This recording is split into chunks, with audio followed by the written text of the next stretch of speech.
नमस्कार, आप देख रहे हैं सिटी सेंटर शो। मुंबई से मैं हूं पूजा भारद्वाज और शो की शुरुआत कर रहे हैं मुंबई की ही अहम खबर से। नामांकन के दौर में मुंबई से अहम तस्वीरें आई जब उत्तर मुंबई लोकसभा सीट से कैंडिडेट केंद्रीय मंत्री पीयूष गोयल ने अपना नामांकन दाखिल किया। एनडीटीवी से बात करते हुए उन्होंने बताया कि उत्तर मुंबई को उत्तम मुंबई बनाएंगे। इसी के साथ ही वर्षा गायकवाड़ की तस्वीरें भी खास रही। महाविकास अघाड़ी की कैंडिडेट हैं जो कि दक्षिण मध्य मुंबई से, जो उनकी पुश्तैनी सीट है, वहां से उन्हें चाहिए थी उम्मीदवारी लेकिन नहीं मिली, नाराज चल रही थी। उत्तर मध्य मुंबई से उन्हें उम्मीदवारी मिली, नामांकन उन्होंने दाखिल किया। साथ में प्रिया दत्त मौजूद रही जो कि सक्रिय राजनीति में काफी सालों से नहीं दिख रही हैं, बैक सीट पर हैं, लेकिन उनका होना वहां पर दिलचस्प रहा। साथ ही साथ चिलचिलाती धूप में कार्यकर्ताओं में जोश भी देखने लायक था। आइए मुंबई से आपको ये रिपोर्ट दिखाते हैं।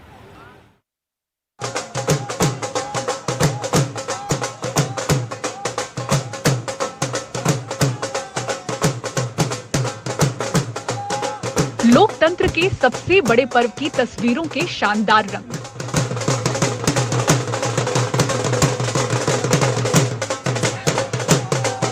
महाराष्ट्र में तो ये महाबहुरंग है क्योंकि टूट फूट के शिकार दलों वाले दो स्थानीय गठबंधनों की यहाँ टक्कर है। सरकार चला रही महायुति और विपक्षी महाविकास अघाड़ी। उत्तर मुंबई सीट के लिए महायुति से बीजेपी के स्टार उम्मीदवार हैं केंद्रीय मंत्री पीयूष गोयल, तो महाविकास अघाड़ी से उत्तर मध्य सीट से उम्मीदवार हैं 4 बार की कांग्रेस विधायक मुंबई कांग्रेस अध्यक्ष वर्षा गायकवाड़। दोनों ही उम्मीदवारों ने पर्चा भरते वक्त अपनी अपनी ताकत दिखाई। पीयूष गोयल के साथ मुख्यमंत्री एकनाथ शिंदे और ओम बिरला रहे। गणपति दरबार पहुंचे, उत्तर मुंबई को उत्तम मुंबई बनाने के कई दावे और वादे किए और विपक्ष पर हमले का कोई मौका नहीं छोड़ा। कांग्रेस देश भर में हताश है, ना उनके पास नेतृत्व है, ना उनके पास नीति है, ना उनके पास कोई नियत है। फेक न्यूज के आधार पर कोई चुनाव चल नहीं सकता। आज प्रधानमंत्री नरेंद्र मोदी की लोकप्रियता इतनी अपार है कि पूरा देश उनके साथ खड़ा है और उनको आशीर्वाद देके 400 से अधिक सीट जिताकर देश में ऐतिहासिक बदलाव और विकास की क्रांति आने जा रही है। तो जैसा कि इतनी गर्मी पड़ रही है, हम परसेंटेज देख रहे हैं लगातार गिर रहा है, तो क्या मानते हैं ये गर्मी की वजह से, हीट वेव की वजह से, या फिर लोगों में थोड़ा उत्साह कम है कि आएंगे तो मोदी ही, इसलिए कम निकल रहे हैं? मुझे लगता है कि मोदी जी का आज जो लोकप्रियता है वो जिधर हम जा रहे हैं वो देखने को मिल रही है। मोदी जी के समर्थक बड़ी भारी संख्या में वोट करने आ रहे हैं। कुछ जगहों पे जो वोटिंग कम हुई है, मैं समझता हूँ विपक्ष इतनी हताश है, विपक्ष के पास ना नेता है, ना नियत है, ना कोई प्लान है, ना विजन है, तो स्वाभाविक रूप से उनके समर्थक ने शायद लड़ाई का मैदान छोड़ दिया। कांग्रेस के पास मुद्दे नहीं है, कांग्रेस कोई प्रधानमंत्री का उम्मीदवार नहीं है, वो गलत तथ्य, झूठे प्रचार के आधार पर चुनाव लड़ना चाहती है। लेकिन जी, तो किस तरह की कोई चुनौतियां आपको लगती हैं कि किसी तो कोई चुनौती नहीं है, न तो उनके पास कोई प्रधानमंत्री का उम्मीदवार है, न मुद्दे है, न विजन है, न नेतृत्व की क्षमता है। उत्तर मध्य सीट से कांग्रेस उम्मीदवार वर्षा गायकवाड़ पूर्व सांसद प्रिया दत्त के साथ नामांकन भरने पहुंची। इस दौरान वो हाथों में संविधान की किताब थामे रही। संविधान की किताब लेकर आप यहाँ पर पहुंची? जी बिल्कुल, यही संदेश है, यही संदेश है कि इस देश के संविधान को जो है बचाना है और साथ में मिलकर, जैसा मैंने कहा कि देश का संविधान ही सबसे महत्वपूर्ण है। संविधान की लड़ाई है, तो मैं चाहती हूँ कि संविधान को लेकर मैं जा रही हूँ, संसद में आके संविधान को बचाने का। दक्षिण मध्य से आप चाहती थी, पुश्तैनी सीट है आपकी, लेकिन यहाँ पे चुनौतियाँ कितनी बड़ी है? कहा यह भी जा रहा है कि अंदरूनी 2004 में देखिए 2004 में यहीं से मेरे पिताजी ने भी इलेक्शन लड़ा था और उनकी भी शुरुआत यही जिले से हुई थी। और मैं भी समझती हूँ कि ये जिले में से 2 कॉन्स्टिट्यूंसी तब हमारे, मतलब तभी उसका नाम भी उत्तर मध्य मुंबई था। सभी ने कहा था कि गायकवाड़ साहब जो है वो बड़ी का बकरा बनेंगे, लेकिन उसी में गायकवाड़ साहब जाइंट किलर करके चुन के आए थे। तो इतिहास रहा है कि हमने उत्तर मध्य मुंबई की सीट पहले भी लड़ी है, अभी भी लड़ रहे हैं और मुझे पूरा यकीन है कि जनता यहाँ की मुझे आशा। इनकी पुश्तैनी सीट दक्षिण मध्य इन्हें नहीं मिली। नाराजगी दूर करने के लिए वर्षा को उत्तर मध्य सीट से उम्मीदवारी मिली, पर अब इन्हें बाहरी नेता भी बुलाया जा रहा है। इसी उत्तर मध्य से 2 बार सांसद रह चुकी प्रिया दत्त भी खुद नाराजगी के बाद बैक सीट पर हैं। 4 वर्षों से सक्रिय राजनीति से दूर हैं, लेकिन वर्षा की जीत को लेकर एनडीटीवी के कैमरे पर आश्वस्त रही। स्पेकुलेशंस तो होते ही रहेंगे एंड लोग, ऑपोजिशन का काम है अपोज करना, अलग अलग चीज़ें कहना। सो इस पे I wouldn't like to comment on. Priya ji, अगर मैं इस सीट की बात करूं चलते चलते, और बहुत ही बेहतरीन तरीके से आप इस सीट को समझती हैं, जानती हैं, बाहरी नेता भी कहीं ना कहीं वर्षा जी को कहा जा रहा है। दक्षिण मध्य से ये भी चाहती थी लेकिन इनको यहाँ से टिकट मिला, उस पर आप क्या कहना चाहेंगे? किस तरीके बाहरी नेता बिल्कुल नहीं है। वो कांग्रेस प्रेसिडेंट रह चुकी हैं, मुंबई कांग्रेस प्रेसिडेंट रह चुकी हैं, तो ये पूरा मुंबई शहर उनके अंडर था। वो दो टर्म मंत्री रह चुकी हैं, तो उसके द्वारा वो सब जगह उन्होंने काम किया, तो उनको बाहरी कहना बहुत गलत चीज़ है।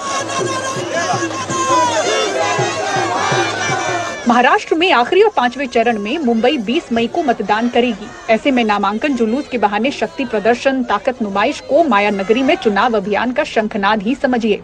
मुंबई से कैमरामैन राजेंद्र दयालकर, संतोष पालवणकर और सुनील सिंह के साथ पूजा भारद्वाज, एनडीटीवी इंडिया। और तीसरे दौर के लोकसभा चुनावों में भी सबसे अमीर उम्मीदवार के पास 1300 करोड़ से ऊपर की दौलत है। वहीं इसी दौर के चुनाव में ऐसे भी उम्मीदवार हैं जिनके पास कुल पूंजी 100 रुपए की है।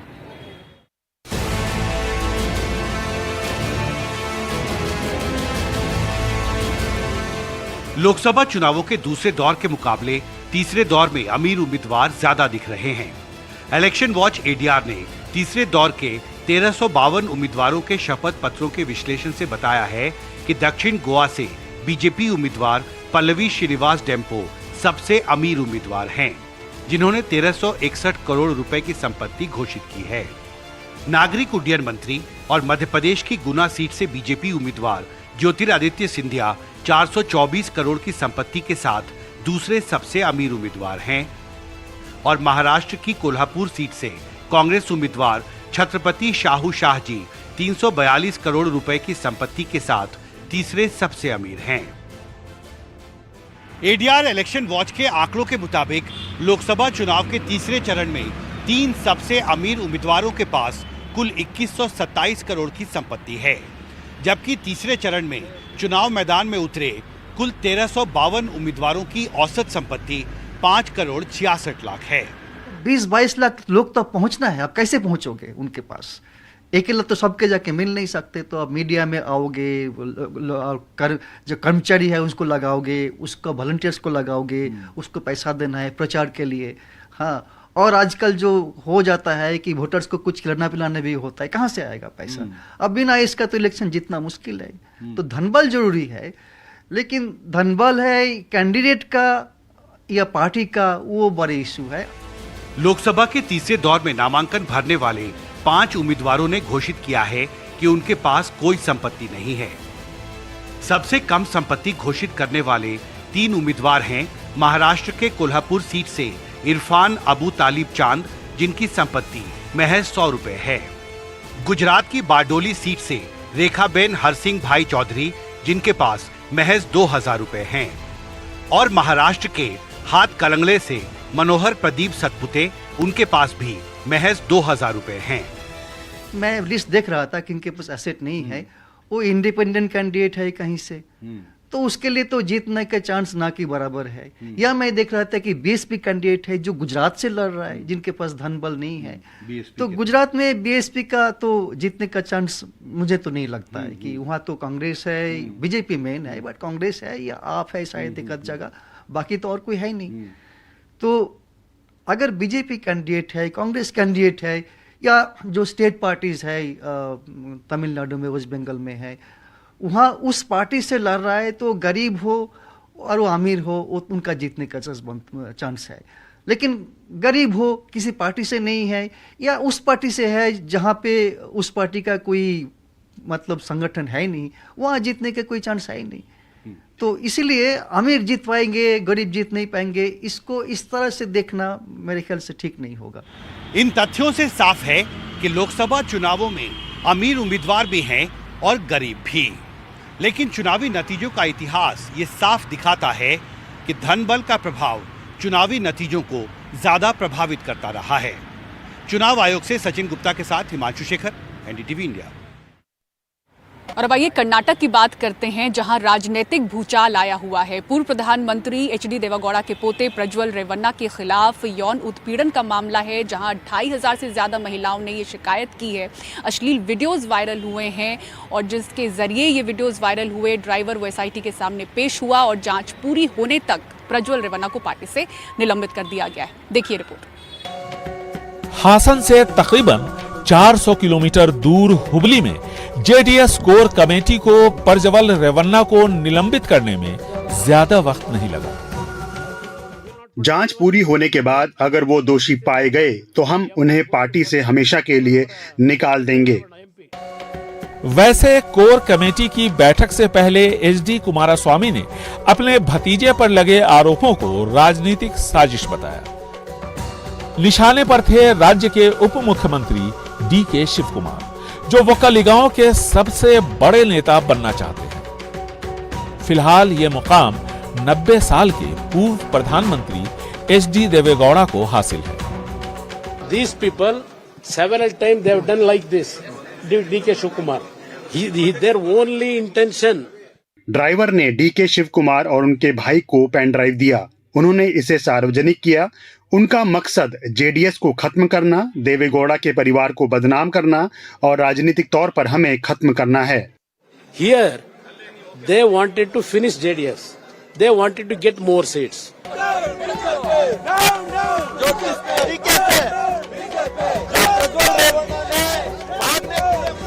इधर कर्नाटका में प्रज्वल रेवन्ना की गिरफ्तारी की मांग को लेकर काफी हंगामा मच रहा है। धरना प्रदर्शन चल रहे हैं। इसी बीच रेवन्ना परिवार के पूर्व ड्राइवर कार्तिक गौड़ा का वीडियो सामने आया।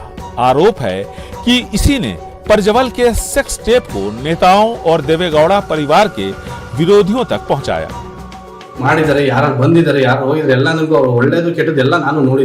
मैंने वहाँ 15 साल काम किया है। मैंने उनके अच्छे बुरे दोनों पहलू देखे हैं। मैंने पहले एक प्रेस मीट की थी। मेरे साथ काम करने वाले एक व्यक्ति ने भी अपनी बात रखी थी। मुझे उम्मीद है कि और लोग भी सामने आएंगे। मैं एसआईटी के पास जाऊंगा। मैं उन्हें सब विवरण और दस्तावेज दूंगा।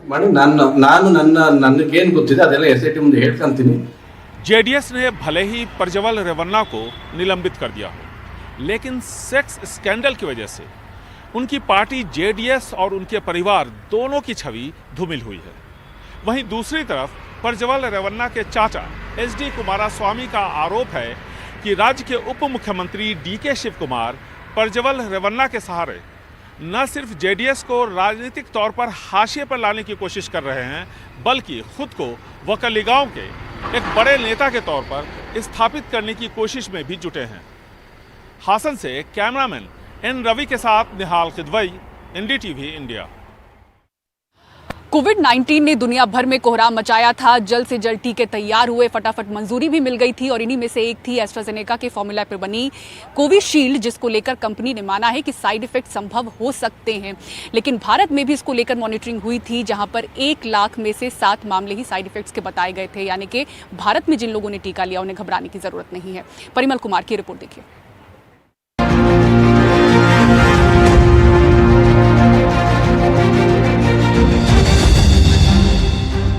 क्या कोविशील्ड सेफ नहीं?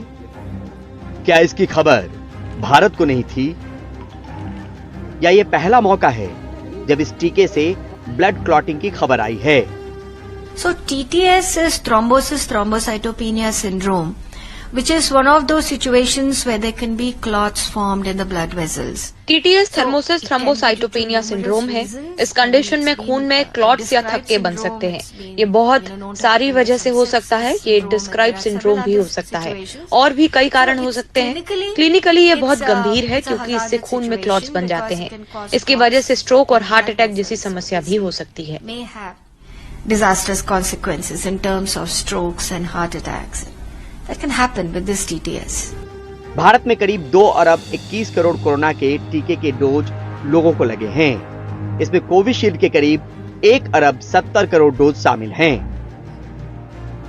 केंद्रीय स्वास्थ्य मंत्रालय के इम्यूनाइजेशन डिवीजन की रिपोर्ट की माने तो AEFI यानी आफ्टर इवेंट्स फॉलोइंग इम्यूनाइजेशन की मॉनिटरिंग समय समय पर की गई।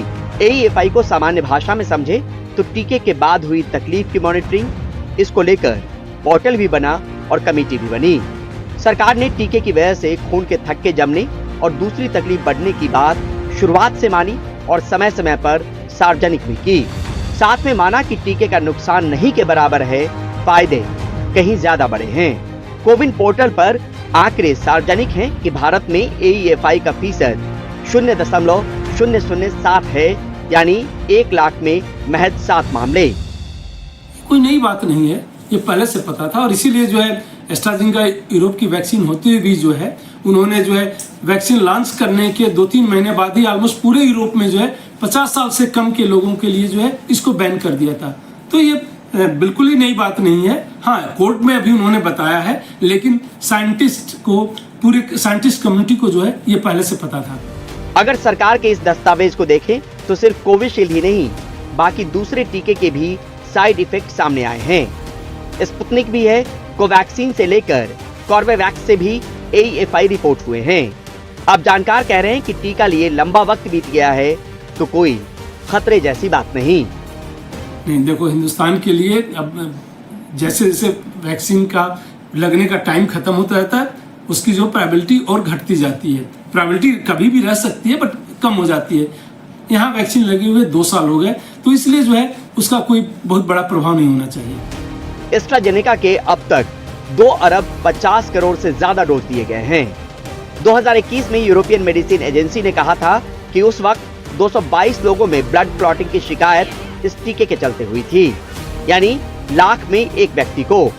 थ्रोम्बोसाइटोपेनिया सिंड्रोम से शरीर में खून के थक्के जमने लगते हैं या बॉडी में प्लेटलेट्स तेजी से गिरने लगते हैं। बॉडी में ब्लड क्लॉट की वजह से ब्रेन स्ट्रोक या कार्डियक अरेस्ट की आशंकाएं बढ़ जाती है। एस्ट्राजेनेका ने यूके हाई कोर्ट के समक्ष वैक्सीन के साइड इफेक्ट्स के आरोपों को स्वीकार किया। जेमी स्कॉट नाम के शख्स ने केस दर्ज कराया। स्कॉट का कहना है कि कंपनी की कोरोना वैक्सीन की वजह से वो थ्रोम्बोसाइटोपेनिया सिंड्रोम की समस्या से जूझ रहे हैं। वह ब्रेन डैमेज का शिकार हो गए थे। कंपनी की कोरोना वैक्सीन के खिलाफ दर्जन भर से ज्यादा लोगों ने कोर्ट का रुख किया है। इन लोगों का आरोप है कि वैक्सीन लेने के बाद उन्हें साइड इफेक्ट्स का सामना करना पड़ा। इन लोगों ने मुआवजे की मांग भी की है। एस्ट्राजेनेका ने कहा कि साइड इफेक्ट्स थ्रोम्बोसाइटोपेनिया सिंड्रोम जैसे हो सकते हैं, लेकिन ये बहुत रेयर हैं। कोरोना वैक्सीन नहीं लगवाने की स्थिति में भी थ्रोम्बोसाइटोपेनिया सिंड्रोम हो सकता है। ऐसे में ये कहना कि वैक्सीन लगवाने के बाद इस सिंड्रोम से जूझ रहे हैं सही नहीं है। कंपनी का कहना है कि कई स्वतंत्र स्टडीज में इस वैक्सीन को कोरोना से निपटने में बेहद कारगर बताया गया है। ऐसे में किसी भी निष्कर्ष पर पहुंचने से पहले इन स्टडीज पर गौर करना जरूरी है। लिहाजा भारत में भी कोरोना के टीके के साइड इफेक्ट की जानकारी थी और यही वजह थी कि AEFI कॉलम कोविन प्लेटफॉर्म पर जोड़ा गया।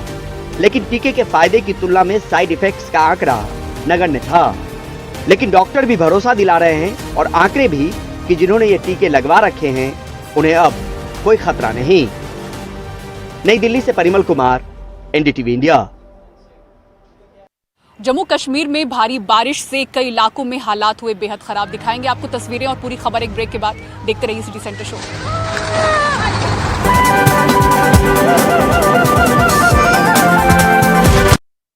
और अब आइए बात करते हैं जम्मू कश्मीर की, जहां भारी बारिश से हालात खराब हैं। कई इलाकों में बाढ़ की घटनाएं हुई हैं। कुपवाड़ा जिले के कई इलाकों में हालात खराब हैं। भूस्खलन, फ्लैश फ्लड की घटनाएं हुई हैं। 5 लोगों की मौत की खबर है। देखिए रिपोर्ट।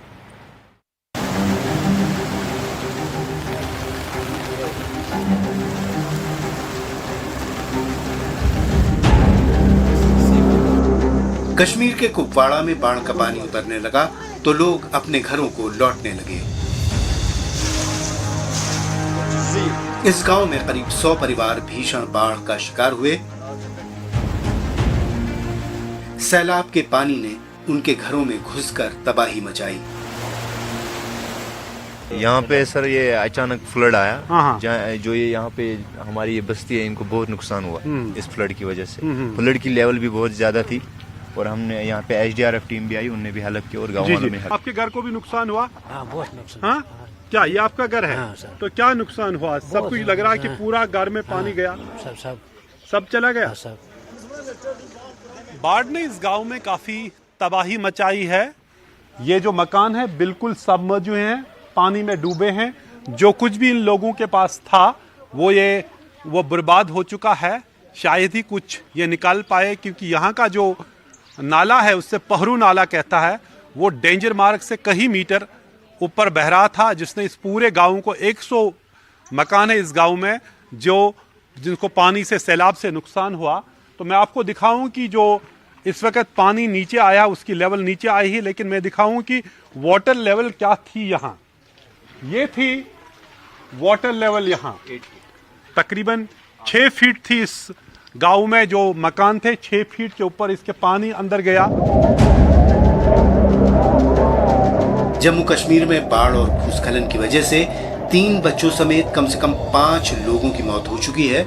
अधिकारियों का कहना है कि उनकी पहली प्राथमिकता लोगों को प्रभावित इलाकों से निकालना था, जिससे हंदवाड़ा के कवारी गांव में कई लोगों की जानें बचाई जा सकी, क्योंकि ये पूरा गांव बाढ़ के पानी में डूब चुका था। फर्स्ट प्रायोरिटी हमारी ये थी कि लोगों को इवैक्यूएट किया जाए। परसों जब 29 के शाम को पानी आया, 28 के शाम को पानी आया, तो हमने बोट्स काम पे लगाए। तो बड़ी चीज़ ये थी कि हमने सारे लोग यहाँ से निकाल के ले लिए। उसके बाद से हम अभी जो डैमेज की असेसमेंट है वो हो रही है। भूस्खलन की वजह से श्रीनगर जम्मू राष्ट्रीय राजमार्ग कई जगह से बंद है। अधिकारियों का कहना है कि राजमार्ग खोलने का काम चल रहा है। यह अकेला रास्ता है जो कश्मीर को देश के बाकी हिस्सों से जोड़ता है। बर्फबारी और भूस्खलन से श्रीनगर लद्दाख रोड और मुगल रोड भी बंद है।